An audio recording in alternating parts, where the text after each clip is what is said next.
by leaving a comment below. If you enjoy this video, don't forget to like and subscribe. Have a wonderful day. Enjoy the story, everyone. The smell of fresh cedar and varnish filled the air of Ethan's workshop every morning, a scent that clung to his clothes, his skin, his calloused hands.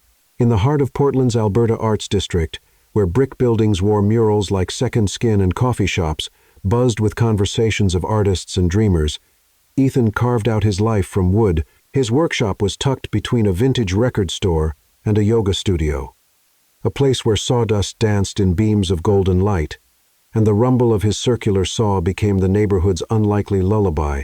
He was 32, built like the Douglas firs that rose in the forests on the city's outskirts, broad shoulders that strained against flannel shirts, arms marked by muscles formed from years of hoisting heavy planks, hands that could shape oak as easily as they held a coffee cup. His dark brown hair fell slightly over his forehead, and his eyes, deep brown, warm as whiskey, carried a kindness that contradicted his size. Women noticed him. God, how they noticed him. At the Saturday farmers market, where he sold handcrafted cutting boards and wooden spoons, their eyes followed the movement of his hands as he glided his palm over the smooth grain of walnut. At the corner bar, where he drank craft beer after long days, conversations paused when he walked in, and whispers fluttered like moths toward a flame. He had the kind of smile that reached his eyes first, crinkling the corners before his lips even moved, a smile that promised safety, tenderness, understanding. But Ethan carried a secret that turned that promise into a lie he never meant to tell. It started with Lauren,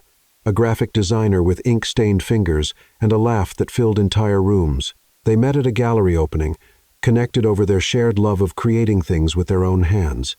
On their third date, when clothes fell away in the low amber light of her bedroom and desire gave way to attempt, her gasp wasn't one of pleasure. It was pain, sharp, immediate, unbearable. She tried. He tried.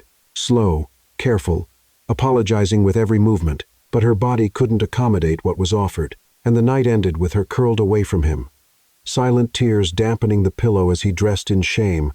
"It's not you," she whispered, but her eyes said otherwise. Then came Sophie, a barista who drew hearts in coffee foam and slipped her number across the counter with a knowing smile. Same story, different ending. This time the pain came with a cry that made him pull back immediately, his heart hammering with guilt. She was kind about it, heartbreakingly kind, but he saw the disappointment cloud her features, the way her hand trembled as she reached for her clothes. News travels fast in tight-knit neighborhoods, especially when it comes wrapped in the strange currency of male mythology. What started as hushed conversations between friends morphed into whispered legends at wine bars and book clubs. Ethan became a cautionary tale, a biological curiosity, a man whose very masculinity had become a weapon he never wanted to wield. "Did you hear about the carpenter on Hawthorne? The one with the hands?" "No, the one with—" "You know." The whole neighborhood seemed to know, and with knowledge came isolation. Ethan started avoiding social events. The block parties that once filled him with joy now felt like minefields of curious glances and pitying smiles. He felt the weight of eyes on him when he walked down the street. Women who had once flirted now looked away, as if mere proximity might hurt them. His friends, men he'd known since moving to Portland 5 years ago, didn't know how to handle the silent embarrassment. Friday night beers became less frequent. Invitations to barbecues stopped coming. No one knew what to say to a man whose virility, that thing that was supposed to be celebrated, envied, had become his deepest curse. He smiled with his eyes, but carried in his shoulders the pain of never being fully accepted. At night, alone in his apartment above the workshop, Ethan wondered if this was how it would always be. He looked at his hands, the same hands that could turn raw wood into art, and wondered why his body couldn't be equally controllable, equally shapeable. Why did he have to be like this? Why had nature given him something the world called too much? He remembered when he was younger, before he understood the burden he carried. There was a girl back then, Harper, tall, beautiful, with hair that caught sunlight and eyes that truly saw him. They were just kids sharing secrets under the old tree in her backyard, dreaming about futures that seemed so possible, so bright. But that was before everything. Now Ethan was a myth, an urban legend, the man women desired from afar, but feared up close, and in every stranger's gaze, he read a silent sentence: untouchable. Wood didn't judge him. Wood received his hands, his tools, his vision, and transformed into something beautiful. Maybe that's why he spent more and more hours in the workshop, lost in the smell of sawdust and the hypnotic rhythm of sandpaper against grain.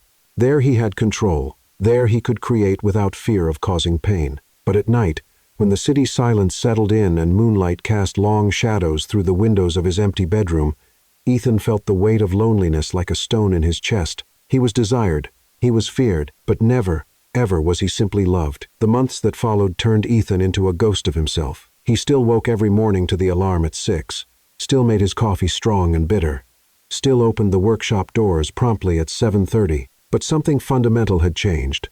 Something he couldn't name but felt in every fiber of his being. The rumors had taken on a life of their own, like a creature with its own will that fed on whispers and furtive glances. At breakfast at Blue Heron Coffee, where he used to grab his double espresso before work, conversation ceased when he entered. Not abruptly, that would be too obvious, but gradually, like music fading down until it became just a distant murmur. That's him.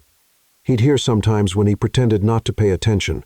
The carpenter, one Thursday afternoon, as he loaded oak planks from his truck, he heard two women talking across the street. They didn't know he could hear them, or maybe they didn't care. "My cousin went out with him," said one, her voice carrying that morbid curiosity people reserve for other people's tragedies. "She said it was impossible, literally impossible. I heard some girl ended up in the hospital," the other replied, and Ethan felt his stomach turn. That wasn't true. None of it was true, but the truth mattered less than the story.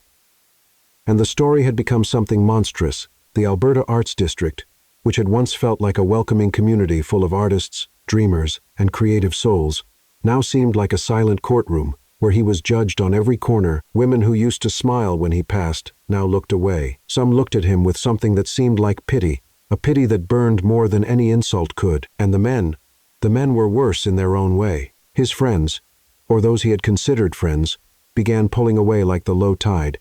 Ryan, who played basketball with him every Sunday at the park, started making excuses. "I'm busy, man. Maybe next week." Next week never came. Connor, his occasional beer buddy who laughed loud and told bad jokes and made life feel lighter, simply stopped responding to messages. The group chat conversations continued. Ethan could see the notifications, but when he typed something, the silence that followed was deafening. One night, he decided to show up unannounced at the bar where they used to meet. The group was there 5 men. He'd called brothers beer sweating in their hands, laughter filling the smoky air. When Ethan approached the table, the laughter died. "Hey guys," he said, trying to sound casual, but his voice betrayed uncertainty. "Ethan?" Ryan nodded, but didn't invite him to sit. "Everything okay?" He tried again. Yeah, just, talking about stuff." Connor couldn't meet his eyes. The silence stretched like taffy, sticky and uncomfortable. Ethan stood there for another moment, a moment too long before nodding and walking away. No one called him back. He left the bar and walked through Portland's wet streets. The fine October rain trickled down his neck, mixing with something warm he refused to recognize as tears. Neon signs reflected in puddles, splotches of pink and blue that shimmered beneath his feet. How had things come to this? How had something so private, so intimate, become public knowledge? He never talked about it. Never. The women talked, and then their friends talked, and then their friends' friends, until the story was no longer about Ethan the man. It was about Ethan the myth, Ethan the impossible, Ethan the untouchable. In every stranger's gaze he read a silent sentence. Untouchable.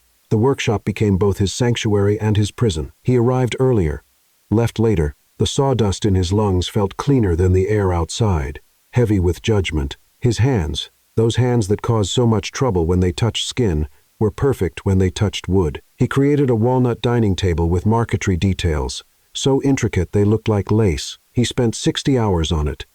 Every minute an escape. When he finally finished it, polished until it gleamed like dark glass, he stood staring and wondered who would sit around it. What family would laugh and eat and live around this beautiful thing he'd made? Not his, never his. A customer came to pick it up on Tuesday, a woman in her 40s with a warm smile and kind eyes. "It's gorgeous," she sighed, running her fingers over the top. "You have magic hands."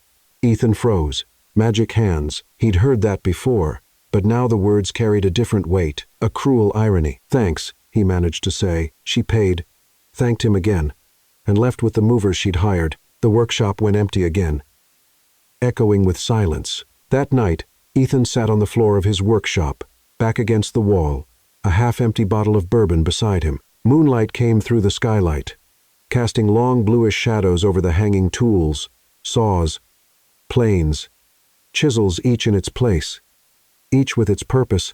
He wondered what his purpose was: to be admired from afar, to be desired but never touched, to be feared for something he didn't choose, didn't ask for, couldn't change. He thought of Harper again, as he always did on the darkest nights. Harper, who looked at him like he was just him, not too much, not too little, just Ethan. She'd left so long ago, taken by her family to another state, and he'd never tried to find her. What would he say?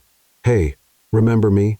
I'm that guy everyone can't stop talking about for all the wrong reasons." The man of strong wood and sensitive soul slowly faded until he hid completely. He drank straight from the bottle, the liquid burning his throat, and closed his eyes. In the dark, he could pretend he was someone else, someone normal, someone who could walk into a bar without awkward silences, someone who could touch another person without causing pain, someone who wasn't so completely, devastatingly alone. But when he opened his eyes, reality was still there. The tools, the sawdust, the emptiness, and the whispers. Always the whispers. Memories have a smell. Ethan discovered this years ago when the scent of cinnamon and apple instantly transported him back to his grandmother's kitchen, his 8-year-old self, small hands buried in pie dough.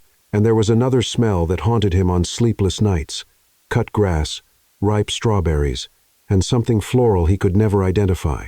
The smell of summers with Harper. She appeared in his thoughts like a breath of relief, a cool breeze on a stifling day, especially now, when the weight of loneliness pressed on his chest like water-filling lungs. On the hardest nights, when bourbon wasn't enough to silence the whispers echoing in his mind, he allowed himself to remember. They were 10 when they met. Harper's family had just moved in next door, and Ethan was in the backyard trying to build a fort out of cardboard boxes, an ambitious engineering project that kept collapsing.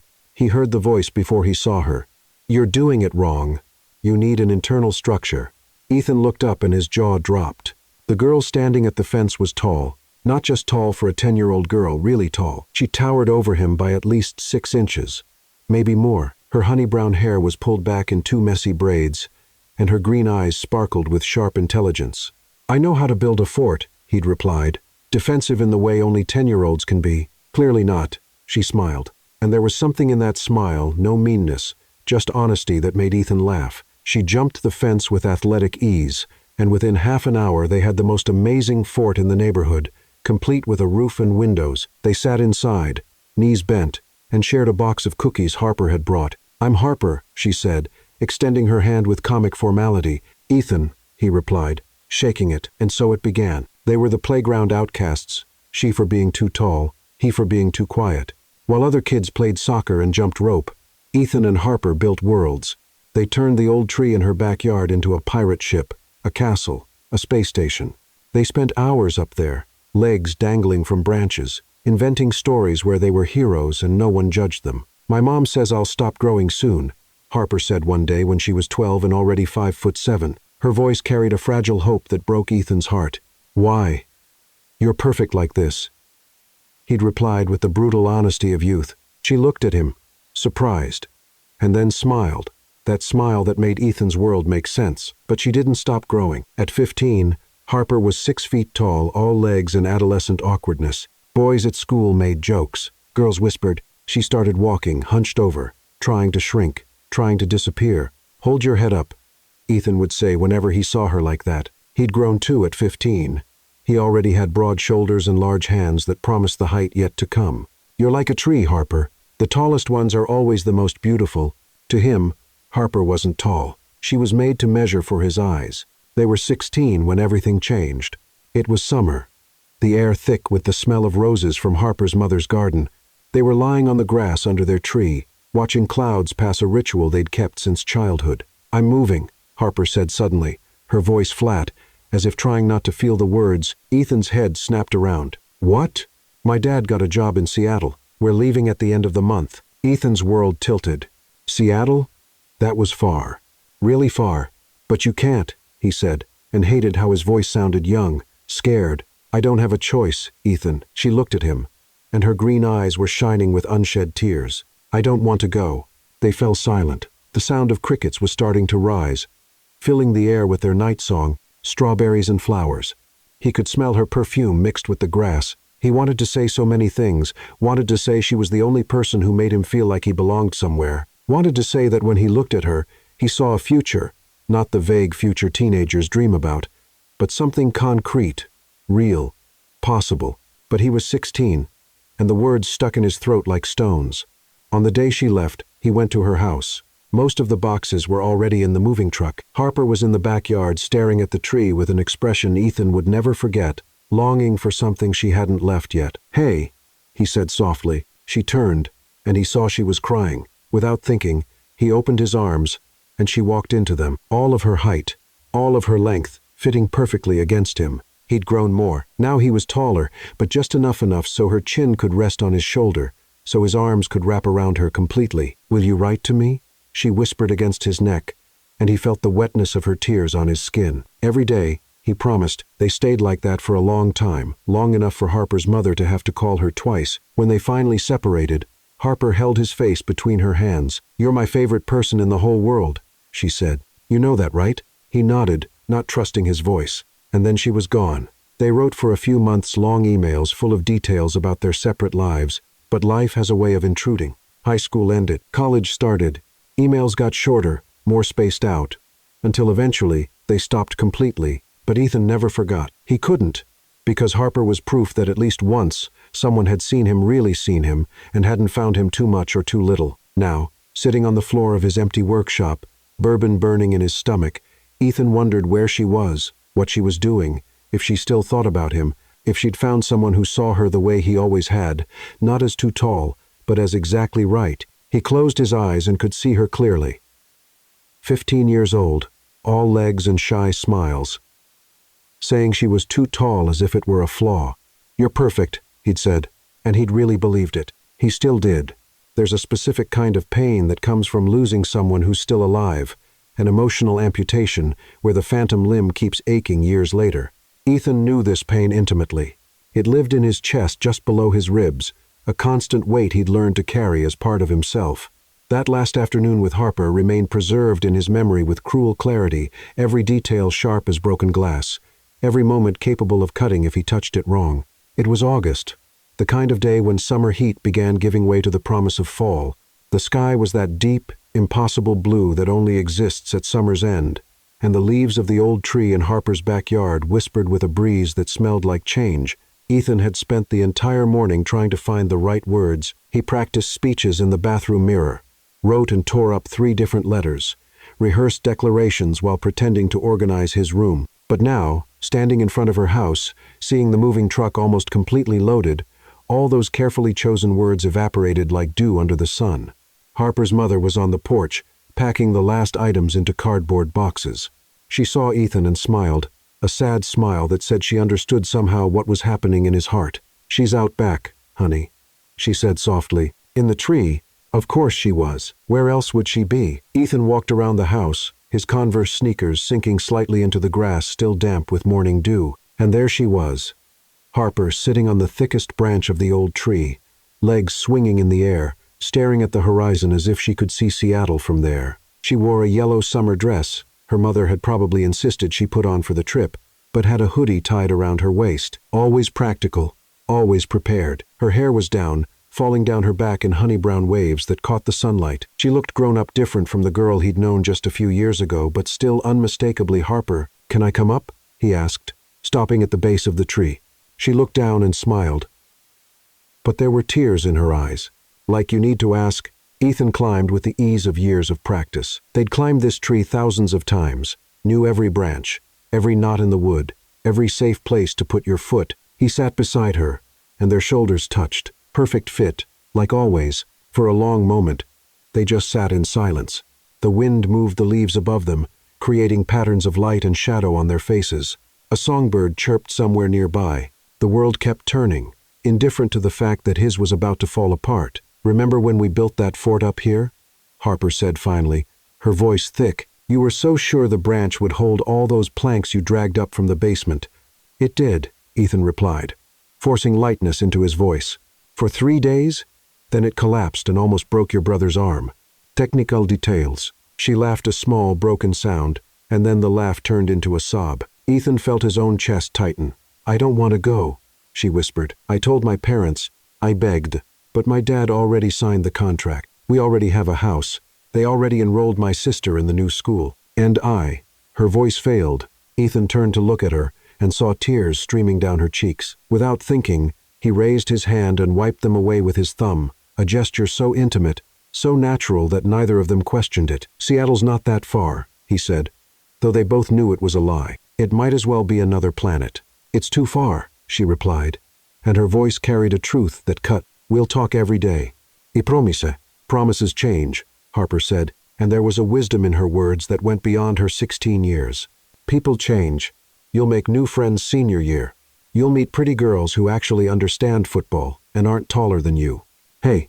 Ethan held her chin, making her look at him. "Don't do that. Don't make yourself small. Not here. Not with me." Her green eyes searched his, looking for lies, for pity, but all she found was raw honesty. "You're the most important person in my life," he said, every word heavy with truth. "You know that, right?" Her voice was a whisper. "No. Let me finish." He took a deep breath. This was the part he'd rehearsed, the part that mattered. You're like air. I don't notice how much I need it until I imagine being without it. And now you're leaving, and I don't know how to do this. I don't know how to let you go." Harper closed her eyes, and more tears fell. Then, "Don't." Ethan's heart stopped. The world stopped. Even the wind seemed to hold its breath. "What do you mean?" She opened her eyes and looked at him with an intensity he'd never seen before. "Ask me to stay. Tell me you need me. Give me a reason, and I'll fight my parents. I'll find a way." He should have said something, should have said everything, but he was 16 and terrified, and didn't fully understand what she was offering, what she was asking. Harper, I can't ask that. Your family." Something changed in her face. A door closing, a light going out. "Right," she said, and her voice was different now, more distant. "You're right. Harper. Harper, honey." Her mother's voice cut through the air. "We need to go. We have a long drive." They climbed down from the tree in silence. On the ground, they stood facing each other, and Ethan could feel the weight of all the unspoken things hanging between them like fog. Harper stepped forward and hugged him tight. Desperate, he held her back, memorizing the feel of her in his arms, the smell of strawberries in her hair, the way she fit perfectly against him. "You're going to do amazing things," she whispered in his ear. "You're going to build beautiful things and make someone very happy." "You too," he managed to say, though the words came out strangled.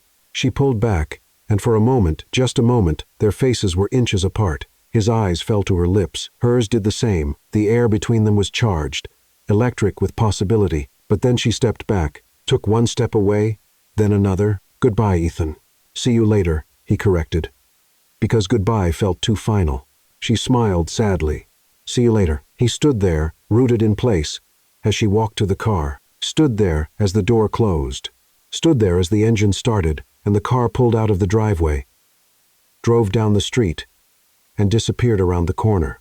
There was no kiss, just a deep silence, loaded with everything that was never said. When he finally turned to leave, Ethan looked at the tree one last time. It stood there solid and unchanging, silent witness to all their shared summers, all their whispered secrets, all their childhood dreams. She took the light, and he stayed in the shadow. But the tree remembered, and years later, when his life had crumbled into loneliness and cruel whispers, when he sat alone in his workshop with bourbon burning his throat, it was this memory that hurt most, not because they'd separated, but because he'd never found the courage to say the words that mattered. "Stay. Please stay, because I love you." But he didn't say it, and she left, and the tree remembered. 5 years after Harper left, Ethan met Claire at a local art exhibition. She was standing in front of an abstract metal sculpture, her head tilted, lips pursed in concentration. There was something about the way she observed the piece, really observed it. Not just looked, that caught his attention. "Can you make sense of it?" he'd asked, approaching. She turned, and he saw warm brown eyes framed by thick-rimmed glasses. She was petite, maybe 5'3", with short brown hair cut in a practical bob, and a smile that lit up her whole face. "Honestly, I have no idea," she laughed, "but it looks like my life. Complicated, crooked, but somehow still standing." Ethan smiled. There was something refreshing about her honesty. How she didn't pretend to understand something just to seem sophisticated. "Ethan, he said, extending his hand. Claire, she replied, shaking it with surprising firmness for someone so small. They spent the rest of the evening walking through the gallery together, talking about art, life, work. She was an occupational therapist at a children's hospital, helping kids relearn basic movements after accidents or illnesses. There was a kindness in her, a deep empathy that shone when she talked about her patients. I work with wood, Ethan said when she asked. Like carpentry. Woodworking. I make custom furniture. Her eyes lit up. That's amazing. Creating something from nothing with your own hands. It must be so rewarding. It was, and it had been so long since someone understood that he wasn't just a man who cut wood, but an artist in his own way. They started seeing each other. Coffee dates first, then dinners. Walks in Forest Park, where trees formed green cathedrals overhead, and the smell of damp earth and pine filled the air. Claire talked with her hands, animated gestures punctuating every story. She laughed with her whole body, throwing her head back, not caring who was watching. With her, Ethan began to feel normal, almost normal, but the ghost of his past haunted him. Every time she casually touched his arm, he felt his stomach tighten. Every time their kiss deepened, he felt panic rising in his throat. She didn't know. How could she know? But he knew that eventually he'd have to tell her. They'd been dating 6 months before she gently suggested that maybe it was time to take the next step. They were at her apartment, red wine in glasses on the coffee table, jazz playing softly. She moved closer, kissed his neck, and whispered, "Stay tonight." Ethan's heart raced not with desire, but with terror. "Claire, I need to tell you something." She pulled back, studying his face. "Okay, you can tell me anything." It took a deep breath. "I have a condition physical that makes intimacy difficult." She waited, no judgment in her eyes, just gentle curiosity. "I'm larger, significantly larger, and it's caused problems, pain for the women I've tried with." He couldn't look at her as he spoke. He fixed his eyes on his hands, those traitorous hands that were so good with wood and so destructive with flesh. "Look at me," Claire said softly. He obeyed, expecting to see pity, or, worse, fear, but what he saw was thought. She was processing, analyzing the way therapists do. "Okay," she said finally. "Thank you for telling me. This changes some things, but it doesn't change how I feel about you." "Claire, let me finish." She took his hands. "Intimacy isn't just penetration, Ethan. There are 1,000 ways to connect with someone, to give and receive pleasure. If this is a challenge we have to navigate, then we'll navigate it together." Hope bloomed in his chest like a fragile plant. "Are you sure? I work helping people adapt to bodies that don't work the way they want them to. I can apply that same creativity here." She smiled. "Besides, I like you a lot. I'm not going to let anatomy get in the way of that."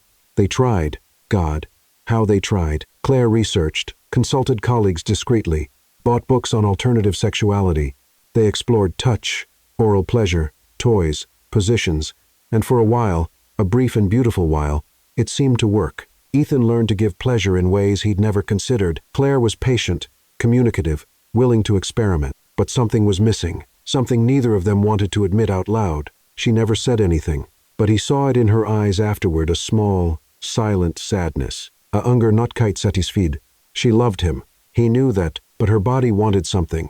His body couldn't give without causing pain. They got married 2 years later in a small ceremony in a friend's backyard under a canopy of fairy lights and wildflowers. Claire was beautiful in a simple lace dress, and when she said "I do," there were genuine tears of joy in her eyes. Ethan believed in that moment that love would be enough. It wasn't. The first year was good, the second harder. By the third, the silence between them grew like a living thing, taking up space where there used to be conversation and laughter. They still loved each other, that was the cruelest part. Still cared deeply, still respected each other, still laughed at each other's jokes. But the lack of full physical connection began to create a crack that slowly widened into a chasm. Claire never complained, never blamed him.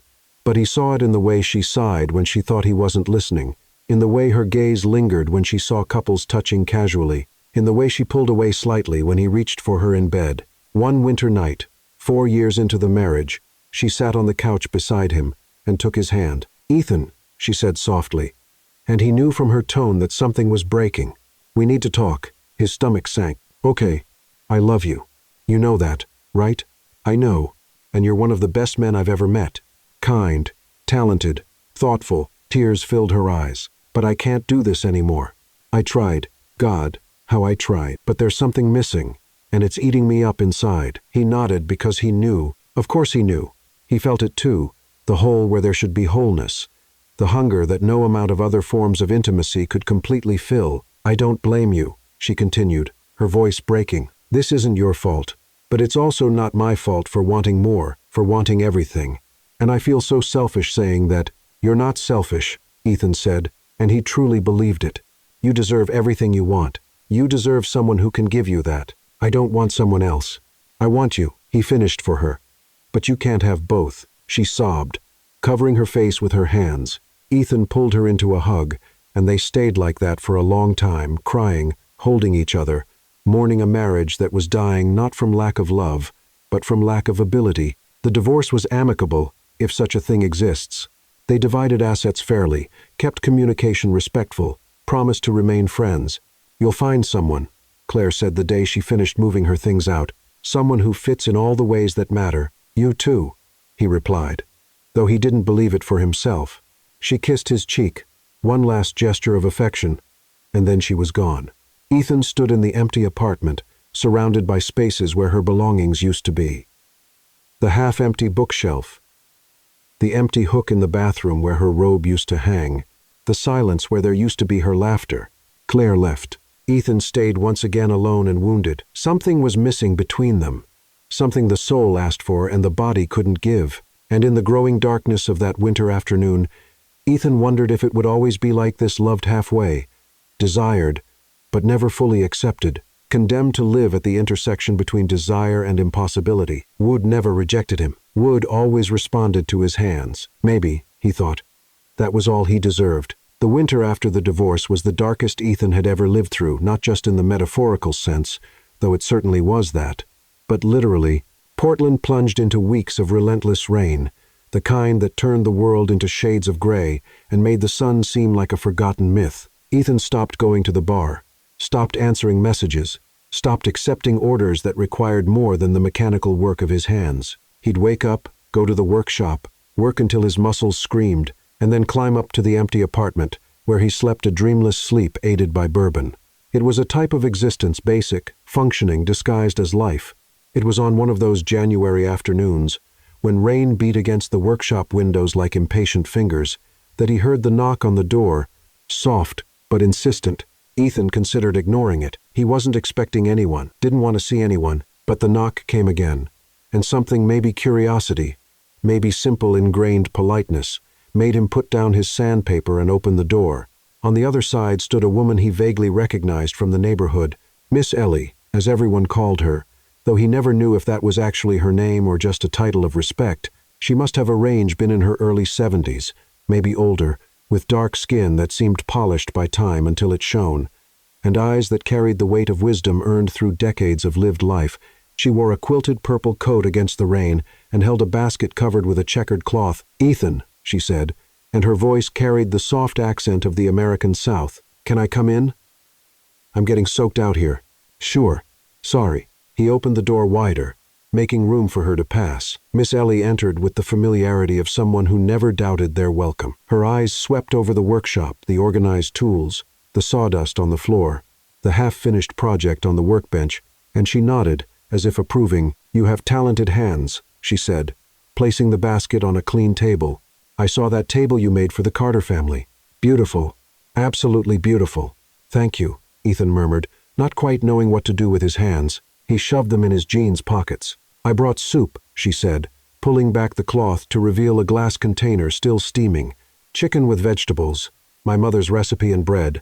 I baked this morning." "Miss Ellie, you didn't have to." "Of course I didn't have to," she interrupted, her eyes meeting his with an intensity that made him quiet. "But I wanted to. Now, are you going to sit down and eat while it's hot, or are you going to keep pretending you're fine when we both know you're not?" The frankness disarmed him. Ethan felt something shift in his chest, something that had been stuck for months. I don't know if I have clean dishes upstairs. Then we eat here." She was already looking around, finding 2 clean glasses he used for water while working. "Do you have spoons?" 15 minutes later, they were sitting on wooden stools Ethan had made, eating soup straight from the container with mismatched spoons. The rain continued its song against the roof.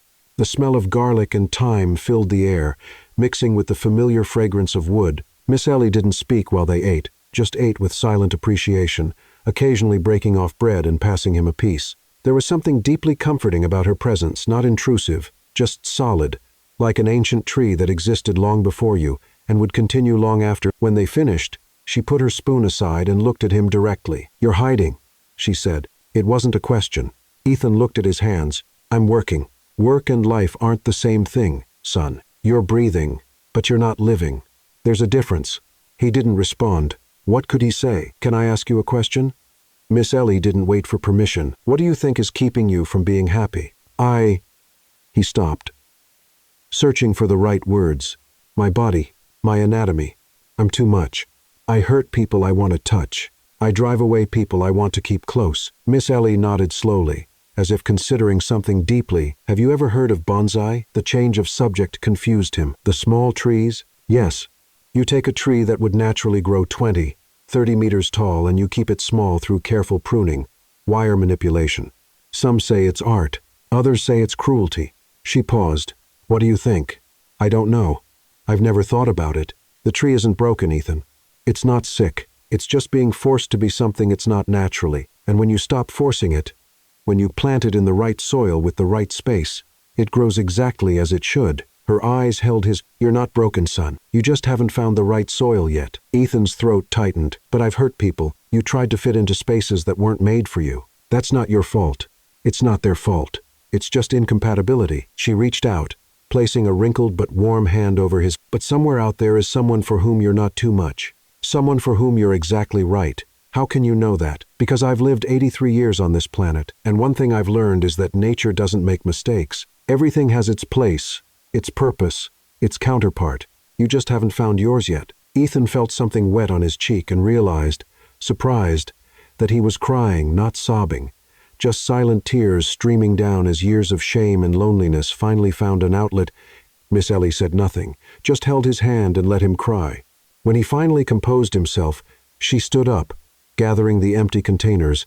"You're not your body, Ethan," she said softly. "You're your heart, your talent, your kindness, your ability to create beauty from nothing." She gestured to the workshop around them. "All of this is who you are. The rest is just packaging." "But the packaging matters," he said, his voice raw. "Of course it matters, but it doesn't define, doesn't limit, doesn't condemn." She held his face between her hands, forcing him to look at her. "Find your strength within, and the body will shape itself to the soul. Do you understand?" He wasn't sure he understood, but he nodded anyway. "Good."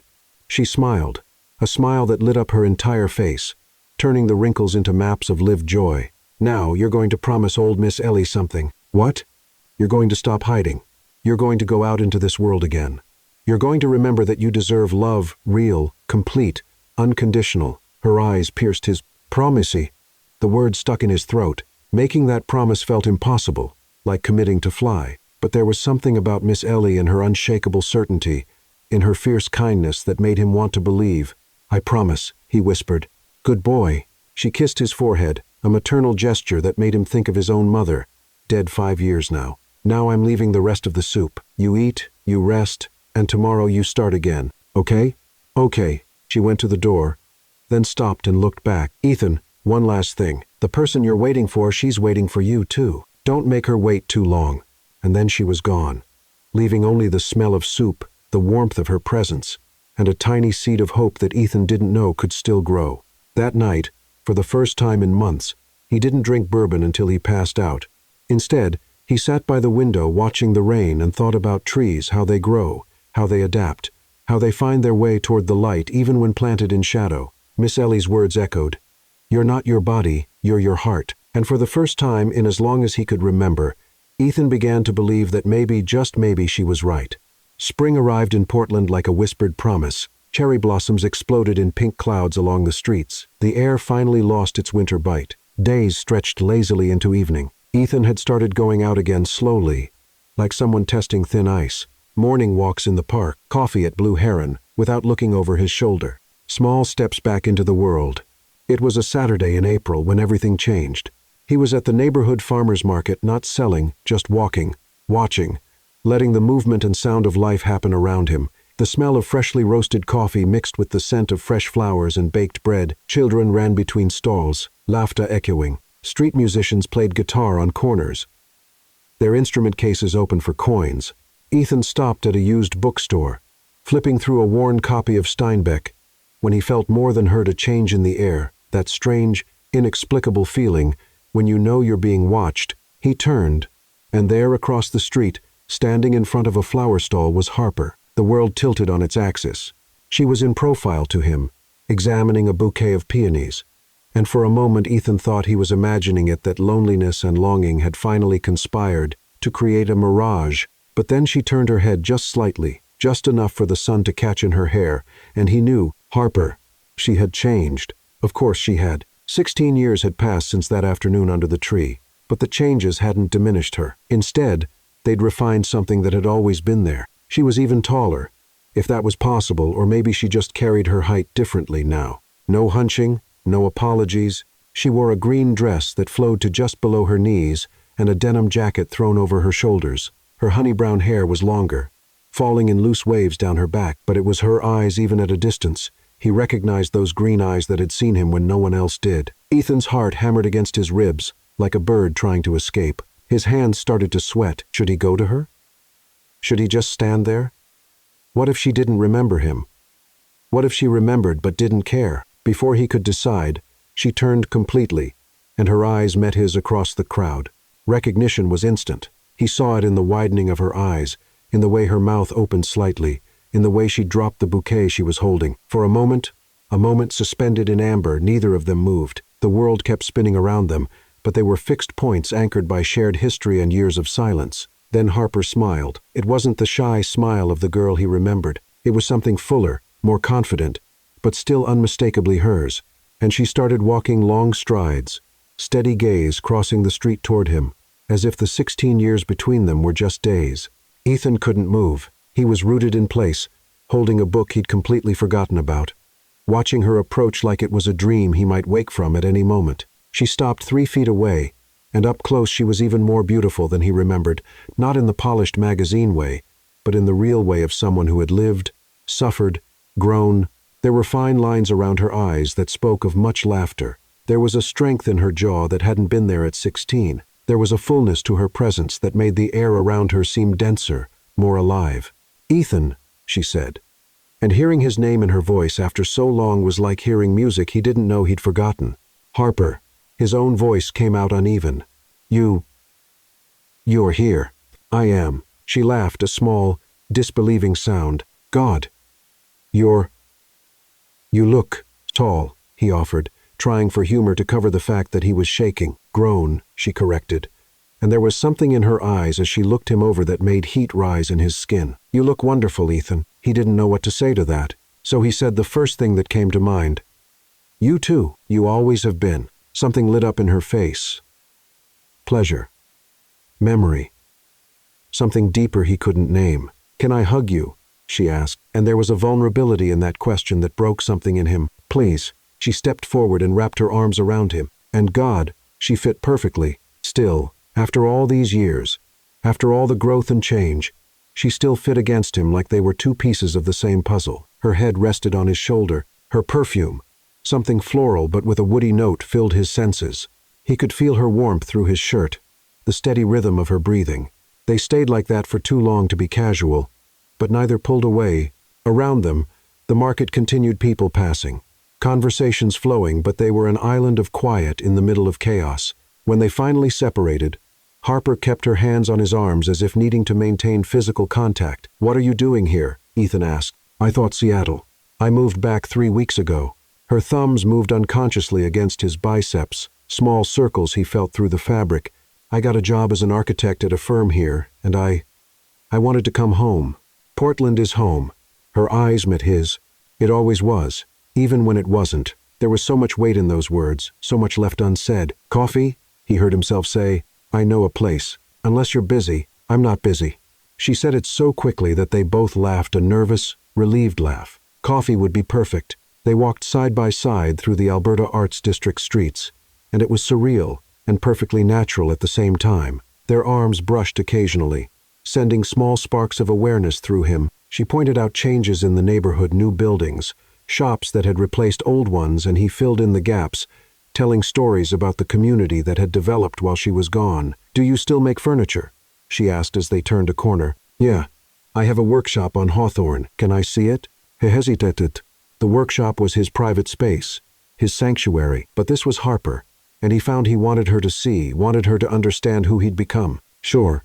It's on the way, actually." 15 minutes later, they were at the workshop. Ethan opened the door, and the familiarity of the space, the smell of sawdust and varnish, the light filtering through high windows, the precisely organized tools calmed his nerves. Harper entered slowly, her eyes taking everything in. She ran her fingers along a table he was finishing, feeling the grain of the wood, the smoothness of the surface. There was reverence in her touch that made his chest tighten. "Ethan," she whispered, "this is incredible. You're incredible. It's just wood." She turned to him, and there was an intensity in her face that made him forget to breathe. "It's not just wood. It's art. It's you transforming something raw into something beautiful." She took a step closer. "You always had this gift. Even when we were kids, that fort we built, you saw possibilities where no one else did. You helped. You led." Another step. They were so close now that he could see the golden flecks in her green eyes, count every freckle on her cheeks. "You always led, Ethan. I just followed." His breathing was uneven. So was hers. The air between them was thick, charged with years of absence, and the sudden, overwhelming proximity. "I missed you," he said, and the words came out before he could stop them. "Every day. Every damn day." Her eyes filled with tears. "Me too. I tried not to. Tried to move on. Build a life. But there was always this part of me that stayed here with you, under that tree." There was so much silence between them, but now every gesture spoke of contained desire. "Harper, kiss me," she whispered. "Please. I've waited 16 years. Don't make me wait any longer." And he kissed her. It was like coming home and discovering a new country at the same time. Her lips were soft, warm, moving against his with a need that matched his own. Her hands rose to his hair, and he wrapped his arms around her waist, pulling her against him. She gasped against his mouth, and the sound went straight to his blood. He deepened the kiss, and she responded with equal fervor, her fingers clutching his shirt as if he might disappear if she let go. When they finally broke apart, they were both breathless, foreheads pressed together, hearts beating out of sync. "That was," she began. "16 years overdue," he finished. She laughed a rich, happy sound and kissed him again, briefer this time but no less intense. "Have dinner with me," she said against his lips. "Tonight. Tomorrow night. Every night." "Yes," he replied without hesitation. "Yes, to everything." And there, in the afternoon light filtering through his workshop, surrounded by the smell of wood and the warmth of her, Ethan felt something he hadn't felt in years. Hope. The following days unfolded like a feverish dream, intense, consuming, impossible to ignore. Ethan and Harper fell into a rhythm that was both new and old, like a dance they'd rehearsed years ago but never had the chance to perform. They saw each other every day, sometimes in the morning for coffee before work, sometimes at lunch, meeting at a favorite food truck, or sitting on a park bench. Always in the evening, long dinners where food grew cold on plates while they talked, aimless walks through Portland's lit streets. Hours spent simply existing in the same space, but there was something growing between them, something hot and insistent that pulsed beneath every conversation, every laugh, every casual touch that wasn't casual at all. It was Thursday night, and they were at Harper's apartment for the first time. She'd moved into a loft in the industrial district, open spaces with exposed beams and huge windows overlooking the city. Boxes still waited to be unpacked in corners, but she'd managed to set up the essentials: a comfortable couch, a small dining table, plants in the windows catching the afternoon light. "Sorry about the mess," she said, bringing 2 glasses of red wine from the kitchen. "I'm still figuring out where everything goes."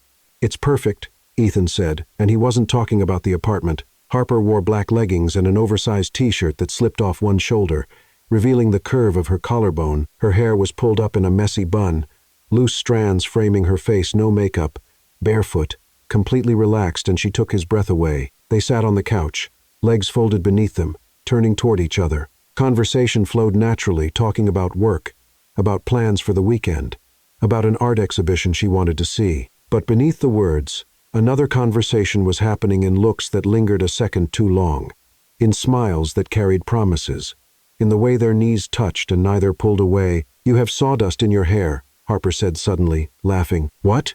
Really? Here. She reached out, her fingers sliding through his hair behind his ear, removing the small wood fragment, but after she removed it, her hand remained fingers slowly tracing from temple to jaw. Her fingers trembled as they touched his face. Harper's skin was warm. Her touch was fire. Ethan froze every nerve in his body, hyper-aware of the contact. His eyes met hers, and what he saw there made his heart skip. Desire. Yes. But also tenderness, curiosity, a kind of wonder. Harper, he said, and his voice came out rough. You're shaking, she whispered. You're touching me. Is that bad? It's anything but bad. She smiled a slow, knowing smile he'd never seen before. Her thumb traced his lower lip, and he saw her eyes darken when his breathing quickened. I want to kiss you, she said, all the time. It's driving me crazy. Then kiss me. She did slowly this time, savoring. Her lips moved against his with a deliberation that was somehow more intense than urgency. She tasted of wine and possibility. Her hands shaped his face, holding him like he was precious, fragile. When they separated, she didn't go far. Their breaths mingled. Their noses touched. You know what's crazy? She whispered. What? I used to dream about this when we were teenagers, kissing you. Her fingers traced his jaw. I thought it was just a girl's fantasy. But later, when I grew up, when I had other relationships, none of them felt right, and I wondered if it was because I was comparing them all to you. His heart was pounding. Harper, let me finish. Her eyes searched his and quote, I came back to Portland for work. That's true, but I also came back because I couldn't stop thinking about you. About us, about what could have been if I'd been brave enough to stay. You were 16. You didn't have a choice. I did. I asked you to give me a reason to fight. And you didn't. The truth of that hurt. I know. I was young and stupid and scared.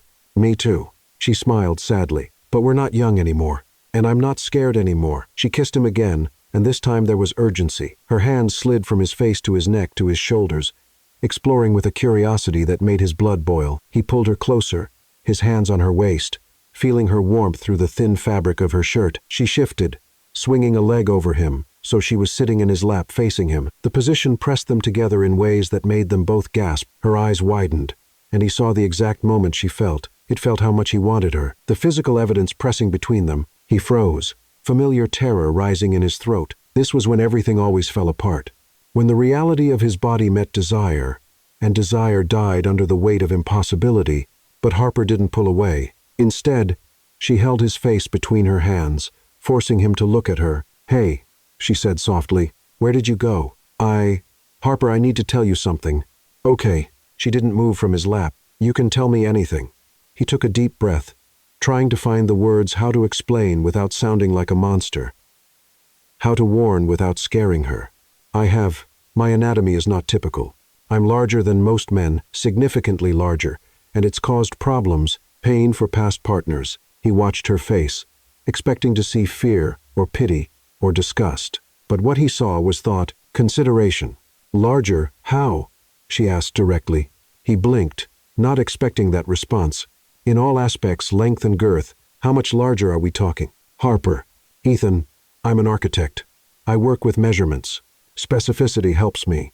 There was a pragmatism in her voice that was somehow comforting. Besides, I'm 6'2". I understand about being too much physically. He gave the numbers he'd memorized from embarrassed doctors and shocked partners. He saw her eyes widen slightly, but not with fear, with curiosity. Okay, she said slowly. That's significantly above average. I hurt people, Harper. I don't mean to, but I do. She was quiet for a moment, her fingers playing with the hair at the nape of his neck. An absent, comforting gesture. Have you ever been with someone my height? She asked finally. Not until you. So maybe, she said slowly, the problem wasn't that you were too much. It was that they were too small. The simplicity of that statement stunned him. Not that they were too small, which would make them victims, but that the fit simply wasn't compatible. No blame, no fault, just incompatibility. Miss Ellie said something similar, he murmured. Miss Ellie is wise. Harper leaned in and kissed his forehead, then his nose, then his lips soft, reassuring touches. Look, I'm not going to pretend I know how this will work, but I'm also not going to run without trying. If you want to try, if you want me, if I want you. He almost laughed at the absurdity. Harper, I've wanted you since I was 10 years old and didn't know what wanting meant. I want you so much it hurts." She smiled that slow smile that made his stomach flip. "Then slowly," she said, "we go slowly, and we communicate, and we figure it out together." She pressed her forehead to his. "I trust you, Ethan. I always have." They stayed like that, forehead to forehead. Breaths intertwined until the tension slowly left his shoulders. "Stay tonight," she whispered. Not yet. Just stay. I want to sleep in your arms. I want to wake up and see you. Can we do that?" "Yes," he said, and it was the easiest word he'd ever said. "Yes, we can do that." Later, lying in her bed in the darkness, him in boxers, her in a t-shirt and shorts, Ethan held Harper against his chest and felt something he hadn't felt in years. Peace. Her hair smelled like coconut, and she had one arm thrown over his chest, leg intertwined with his. She fit perfectly. "Ethan," she murmured sleepily. "Yeah? I'm glad you came back to me." He kissed the top of her head. "I never left." And as she drifted into sleep, breathing deepening and calming, Ethan stared at the ceiling and thought about trees finding the right soil, about puzzles finding missing pieces, about hope he'd thought was dead, sprouting green and new. 3 weeks had passed since that first night at Harper's apartment. 3 weeks of slow and deliberate discovery, hands learning curves, lips memorizing skin, bodies getting to know each other through layers of clothing that gradually became thinner, more revealing. They had gone slowly, painfully, wonderfully slowly, kisses that deepened until they were both breathless, touches that explored over clothing, then under. Mapping territory with reverence and growing confidence, Harper had guided his hands to her breasts, gasping when he shaped them through her bra, moaning softly when skin finally met skin. He had trembled when she slid her hand down his stomach, lower, tracing the evidence of his desire through his jeans. Her eyes widened when she actually felt him, the size, the weight of him, but not with fear, with fascination, with determination. "God, Ethan," she'd whispered that night, her hand still on him. "You're really impressive." "Scary?" he'd asked, barely able to form words. "Challenging?" she corrected, and there was a gleam in her eyes that was part playful, part absolutely serious. "But I've never run from challenges." Now it was a May evening, the air warm and heavy with the scent of wildflowers and freshly cut grass. Harper had suggested they visit her old house. The family living there now had recently moved out, and the property was empty, waiting for new occupants. She'd kept in touch with the owners over the years, and they'd given her permission to visit one last time. The old tree was still there. It stood in the backyard, exactly as Ethan remembered, thick branches extending like welcoming arms, leaves whispering secrets to the night wind. The full moon hung low in the sky, casting everything in silver and shadow. "Wow," Harper breathed, her hand finding his. "It's exactly how I remembered." "Bigger," Ethan said, "or maybe we were smaller." They walked to the tree, and Harper ran her hand over the rough bark, a gesture of greeting, of recognition. Ethan did the same, and memories flooded. All those summers, all those shared secrets, all those unlived possibilities. "It was here," Harper said softly, "that I realized I loved you. I was 15, and you were teaching me about different types of wood like you always did, adorable nerd that you were, and the sun was setting, and the light was on your face in this specific way. And I thought, oh, I love this boy." Ethan's heart tightened. "You never told me." "I was scared." She turned to look at him. "Scared. You didn't feel the same. Scared of ruining our friendship. Scared of everything." Her fingers traced his jaw. "But I'm not scared anymore." "What are you scared of?" "Losing you again. Wasting more time." Her eyes searched his in the moonlight. "I want you, Ethan. Completely. Tonight. Here." His heart stopped, then beat violently. "Harper, we don't have to rush. We're not rushing. We're ready." She took a step closer, their bodies almost touching. "I'm ready. Are you ready?" He was terrified. He was hopeful. He was more aroused than he'd ever been in his life. "Yes," he whispered. "God, yes." She smiled, that smile that always made his world make sense, and kissed him, soft at first, then deeper, more demanding. Her hands slid under his shirt, exploring the muscles of his back, scratching lightly with his nails in a way that made him moan against her mouth. He held her waist, pulling her against him, and she gasped, feeling the full extent of his desire pressing between them. But instead of pulling back, she pressed closer, moving her hips in a way that sent flames through his veins. "Harper," he groaned, his forehead against hers, trying to maintain some control. "I brought a blanket," she whispered, "in my bag. And other things, lubricant, protection." I prepared. Ethan. The practicality of it, her careful preparation, her consideration almost undid him. She spread the blanket under the tree in that same spot where they'd sat so many times as children. But nothing about this moment was childish. The air was thick with anticipation, with desire, with years of longing finally finding resolution. Harper removed her jacket first, then pulled her shirt over her head, revealing a lace bra that made his mouth go dry. She was all long lines and soft curves, pale skin that glowed in the moonlight. Her eyes never left his as she unbuttoned her jeans, pushing them down her hips along with her underwear. She stood naked before him, no shame, no hesitation, and she was the most beautiful thing he'd ever seen. "Your turn," she said, her voice husky, with hands that trembled only slightly. Ethan removed his shirt. He saw her eyes roam over his chest, his stomach with obvious appreciation. When he reached for his belt, she stepped forward. "Let me," she whispered. She unbuttoned his jeans with steady fingers, pushing them down along with his boxers. And for the first time she saw him completely, all of him, and he watched her face, searching for fear, for doubt. What he saw was wonder and determination. "Come here," she said, lying down on the blanket, extending her arms to him. He went, covering her body with his. And the feeling of skin against skin along their entire length was so intense that they both groaned. She was soft where he was hard, curved where he was angular, her legs wrapped around his waist, and he could feel the wet heat of her against him, so close, so tempting. Slowly, she whispered, her hands framing his face, "We communicate, right?" "Right." She reached between them, grabbing the lubricant she'd left nearby. "Let me prepare you," she said. And there was something so intimate about this act, her covering him generously, her fingers wrapping around him, learning his weight and shape. He ran his fingers down her neck, slowly down to her waist. Memorizing every inch, he explored lower, finding her warm and already wet for him. She moaned when he circled her most sensitive spot, arching against his hand. "Ethan," she breathed, "I need you now." He positioned himself, the tip of him pressing against her, and stopped. This was the moment that always ended in pain, in disappointment, in failure. But Harper held his face, making him look at her. "I trust you," she said. "Now trust me." And slowly, so slowly, he began to enter, just the tip at first, and he felt her breath catch, felt her tension. "Too much?" he asked, already starting to pull away. "Just slow. Let me adjust." He waited, trembling with the effort of holding back, until she nodded. Another inch, then another. His eyes never left hers, reading every expression, looking for pain. There was strain there, she was stretched, definitely her muscles accommodating his size. But there was no pain. Her eyes were wide, but with wonder, not fear. "God," she gasped. "You okay? Don't stop. Don't you Dari stop." He moved deeper, inch by inch, until finally, miraculously, he was completely inside her, completely surrounded by her warmth, her tightness, her acceptance. Their breaths were ragged.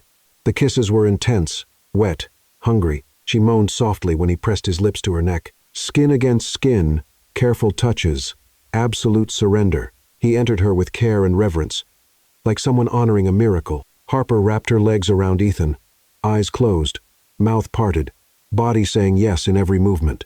"You fit," she whispered in wonder. "Perfectly. You fit in me perfectly." And he did fit. For the first time in his life, his body found a body that could receive him completely, without pain, without limit. She was deep enough, wide enough, strong enough to take all of him. They began moving together, slowly at first, finding their rhythm, learning what made the other tremble. He supported himself on his elbows, watching her face as he moved in her, memorizing every expression of pleasure that crossed her features. "Faster," she asked, her nails scratching his back. "I can take it." "I promise." He sped up, went deeper, and she cried out in pleasure. Not pain, but pure ecstasy. Their bodies found a rhythm that was primitive and perfect, ancient and new. "Ethan," she moaned, her head thrown back, exposing the long line of her neck. "Don't stop. Please don't stop. Never." He swore against her skin. "I'll never stop." He felt when she started to tighten around him, her muscles pulsing, her breathing becoming irregular. She was close. He could feel it, could see it. "Come with me," she whispered. "I want to feel you." And when she broke, when she screamed his name to the night sky, her body convulsing around him, he followed. Waves of pleasure so intense he saw stars, spilling into her as she held him tight, receiving everything he had to give. There, under the tree, there was no more pain. There was pleasure, acceptance, union, afterglow. They collapsed together, sweat cooling on their skin, hearts gradually returning to normal. Ethan rolled to the side, pulling her into his arms, and she came willingly, nestling against his chest, covered only by moonlight and the warmth of their bodies. They lay there. She ran her hand over his chest, tracing invisible lines through sweat and muscle. He kissed her forehead, murmuring, "You're everything," and Harper replied, "You're finally free." They stayed like that for a long time, listening to the night sounds around them, crickets singing, leaves whispering, the world continuing to spin while theirs had been completely transformed. "I love you," Ethan said finally, the words he should have said 16 years ago finally finding voice. "I always have, since we were kids. I just didn't know how to say it." Harper lifted her head, her eyes meeting his in the moonlight. "I love you too," she whispered. "I came home for you, Ethan. For us. For this." She leaned in and kissed him soft, sweet, promising. "And I'm never leaving again. Promise. Promise." And under the old tree that had witnessed their childhood, that had kept their secrets, that had patiently waited for this moment, Ethan believed her. Finally, after years of loneliness and shame and pain, he had found where he belonged, in her arms, in her body, in her love. And it was perfect. 6 months later, Ethan woke to the sound of rain tapping gently against the window. Not the cold, relentless rain of Portland winter, but the gentle drizzle of autumn that turned the city into shades of amber and bronze. He rolled over in bed, reaching for Harper.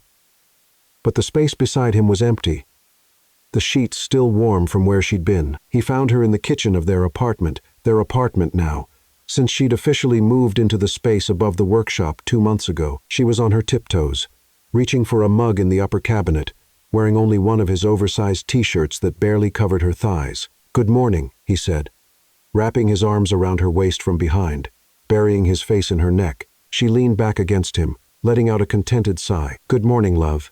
He'd never get tired of hearing her call him that. "Coffee," she offered, turning in his arms. "You," he replied, kissing her deeply. When they finally broke apart, they were both smiling those goofy, lovesick smiles that would have embarrassed their younger selves, but that they now wore without reservation. Life had transformed into something unrecognizable over the past months. The apartment that had once been his sanctuary of solitude was now full of life. Harper's plants in the windows, her architecture books stacked next to his woodworking magazines, their clothes mixed together in the closet. There were new sounds, her laughter echoing off the walls, music she played while cooking, the sound of 2 sets of footsteps instead of 1, and the neighborhood had changed too. Or maybe Ethan had changed, and the neighborhood was simply reflecting that back. The first weeks after that night under the tree had been tentative. He still expected the looks, the whispers, the judgment. But Harper walked beside him with her head held high, fingers intertwined with his.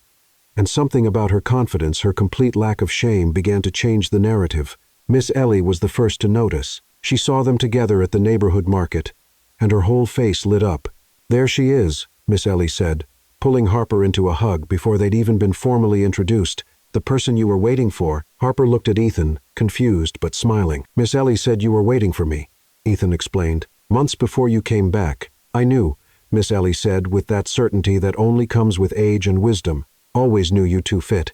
And they did fit in every way. Physically, yes, their bodies found pleasure in each other night after night, learning and relearning, never growing tired. But also emotionally, intellectually, spiritually. Harper understood his love for wood, for creating. Ethan understood her passion for design, for transforming spaces. They inspired each other, challenged each other, supported each other, and slowly the neighborhood began to see what Miss Ellie had seen from the start. Ryan, his old friend who'd pulled away, showed up at the workshop one afternoon with a sheepish expression. "Man," he said, hands in his pockets, looking at his feet, "I was an idiot, a complete idiot, and I'm sorry." Ethan had considered making him suffer, but Harper, who was working on drawings at his desk, gave him that look, the look that said, "Forgive, move forward, choose a kindness."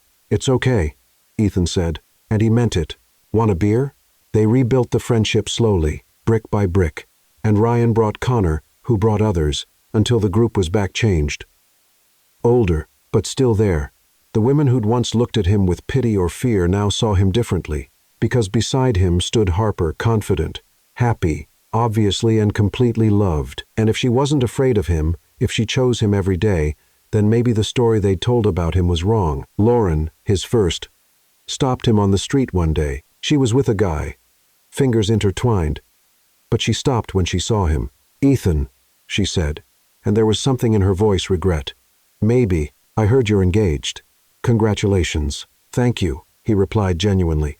I'm sorry for how things ended, for how I talked about you." He almost said it was fine, but Harper squeezed his hand a reminder to be honest. "It hurt," he said, "but I understand. It wasn't anyone's fault.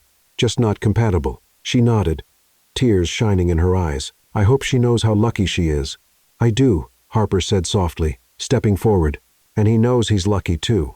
And he did. God, how he did. It was a Saturday afternoon in September when Ethan took Harper back to that tree. The yard now had new occupants, a young family with 2 children playing on a swing set that hadn't been there before. But the tree remained constant and unchanging.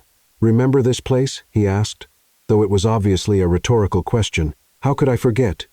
She smiled, lacing her fingers with his. "It changed my whole life."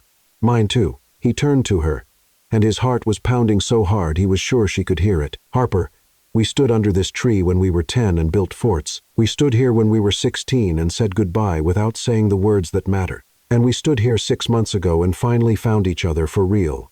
He knelt down, pulling a small velvet box from his pocket. He saw her eyes widen, tears already forming. "I want to stand here again," he continued, his voice trembling with emotion, "and ask you to marry me, to build a life with me forever." He opened the box, revealing a simple gold ring with a single emerald the exact color of her eyes. "Ethan," she whispered, tears flowing freely now, "I've loved you since I didn't know what love was. I lost you, and spent 16 years feeling incomplete. And when you came back, you didn't just accept me, you celebrated me. You made me feel like I wasn't too much, but exactly right." His own voice broke. "Marry me, Harper. Let me spend the rest of my life proving you made the right choice." "Yes," she said, dropping to her knees in front of him, framing his face with her hands. "Yes, yes, 1,000 times yes." He slid the ring onto her finger, and then pulled her into a kiss that tasted of salt and joy and promise. Around them, the world continued, children playing, birds singing, wind moving through leaves, but they were the center of everything. They married 3 months later in December under fairy lights and snow-covered branches. The ceremony was small, just close friends and family held, of course, in the yard with the tree. The owners had given permission enthusiastically, moved by the love story that had begun there so many years ago. Harper wore a simple, elegant dress that flowed to the floor, her hair loose in waves. She looked like a queen, tall, confident, absolutely radiant.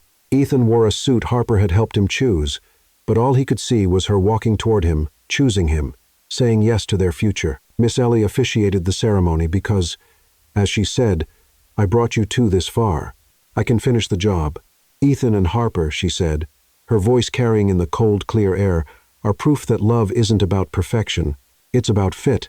It's about finding someone whose edges align with yours, whose depths match your heights, whose soul recognizes yours." She looked at them both, with those wise, ancient eyes. "The world tried to tell you that you were too much," she said to Ethan, "and told you that you were too much," she said to Harper. "But the truth is you were just enough for each other. And that's the most beautiful thing I've ever seen." When they exchanged vows, there wasn't a dry eye in the yard. When they kissed as husband and wife for the first time, applause and cheers echoed through the quiet winter air. And when they danced their first dance right there on the frost-kissed grass under the fairy lights, with soft music drifting from a small speaker, the whole world seemed to be celebrating with them. A year later, Harper was pregnant. 2 years after that, they had a daughter, a beautiful girl with Harper's green eyes and Ethan's gentle, crinkling smile. 3 years later came a son, sturdy and loud, already reaching for every piece of wood in his father's workshop. They built a house together. Ethan designed and crafted every piece of furniture with his own hands. Harper designed the spaces to capture light, warmth, and love. It was made of wood and glass and realized dreams. The neighborhood that had once judged them now celebrated them. Their story became legend, but the right kind this time. Not a tale of curse or impossibility, but of love that refused to give up. Of 2 bodies the world had called too much fitting together perfectly. Of hope reborn when everything had seemed lost. Young couples came to them for advice. People who felt different, too tall or too big or too anything, found courage in what Ethan and Harper had built. And every spring, on the anniversary of that first night under the tree, Ethan and Harper returned. They climbed into the branches the way they had as children, legs swinging, hands intertwined, and remembered the pain, the loneliness, the long years of believing they would never belong. Then they looked down at the life they had created. The children laughing in the yard, the house glowing with light and love, the two of them wrapped in each other like they had always been meant to be. They knew then that the giantess and the man of exaggerated masculinity had proved one simple truth.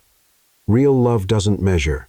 It just feels. Under that old tree which had witnessed everything, the childhood dreams, the heartbreak, the reunion, the healing they kissed as they had 1,000 times before and as they would 1,000 times more. Because some loves are written in the stars, but theirs was carved in wood, built with hands and hearts, and rooted so deeply that nothing could ever uproot it. In the end, Ethan discovered it was never about being too much. It was about finding someone for whom he was exactly right. Two bodies the world had judged inadequate proved that compatibility isn't measured in inches or in cruel whispers.